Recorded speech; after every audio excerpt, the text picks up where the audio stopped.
Le Petit Prince, chapitre 4.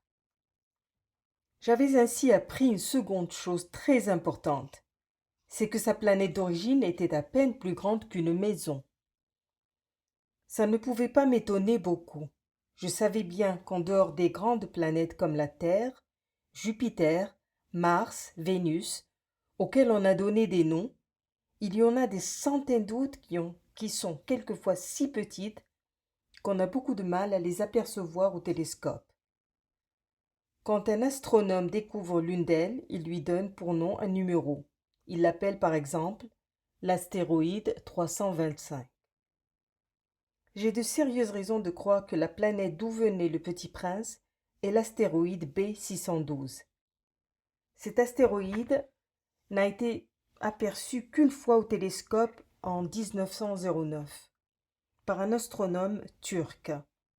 Il avait fait alors une grande démonstration de sa découverte à un congrès international d'astronomie. Mais personne ne l'avait cru à cause de son costume. Les grandes personnes sont comme ça. Heureusement, pour la réputation de l'astéroïde B612, un dictateur turc imposa à son peuple, sous peine de mort, de s'habiller à l'européenne. L'astronome refit sa démonstration en 1920 dans un habit très élégant. Et cette fois, tout le monde fut de son avis. Si je vous ai raconté ces détails sur l'astéroïde B612 et si je vous ai confié son numéro, c'est à cause des grandes personnes. Les grandes personnes aiment les chiffres. Quand vous leur parlez d'un nouvel ami, elles ne vous questionnent jamais sur l'essentiel. Elles ne vous disent jamais quel est le son de sa voix, quels sont les jeux qu'il préfère, est-ce qu'il collectionne les papillons. Elles vous demandent quel âge a-t-il, combien a-t-il de frères, combien pèse-t-il, combien gagne son père, alors seulement elles croient le connaître. Si vous dites aux grandes personnes, j'ai vu une belle maison en briques roses, avec des géraniums aux fenêtres et des colombes sur le toit, elles ne parviennent pas à s'imaginer cette maison. Il faut leur dire, j'ai vu une maison de 100 000 francs. Alors elles s'écrient, comme c'est joli. Ainsi, si vous leur dites, la preuve que le petit prince a existé, c'est qu'il était ravissant, qu'il riait et qu'il voulait un mouton. Quand on veut un mouton, c'est la preuve qu'on existe. Elles hausseront les épaules et vous traiteront d'enfant. Mais si vous leur dites la planète d'où il venait est l'astéroïde B612, alors elles seront convaincues, elles vous laisseront tranquille avec leurs questions. Elles sont comme ça. Il ne faut pas leur en vouloir. Les enfants doivent être très indulgents vers les grandes personnes.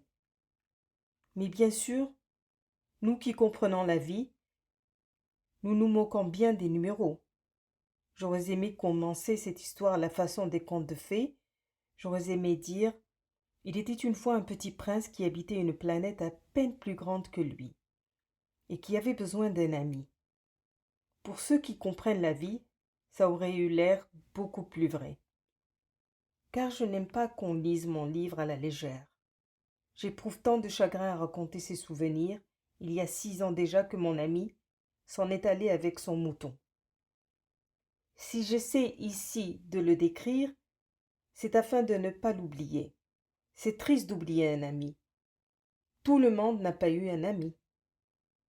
Et je puis devenir comme les grandes personnes qui ne s'intéressent plus qu'aux chiffres.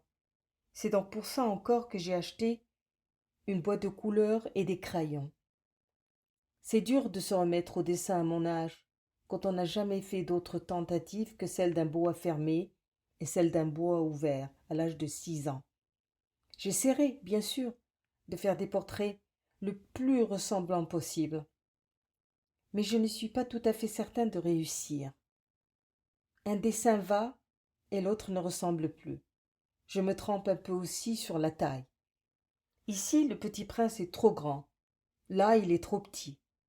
J'hésite aussi sur la couleur de son costume. Alors je tâtonne comme ci et comme ça, tant bien que mal. Je me tromperai enfin sur certains détails plus importants, mais ça il faudra me le pardonner.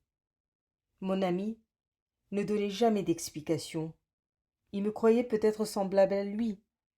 Mais moi, malheureusement, je ne sais pas voir les moutons à travers les caisses. Je suis peut-être un peu comme les grandes personnes. J'ai dû vieillir.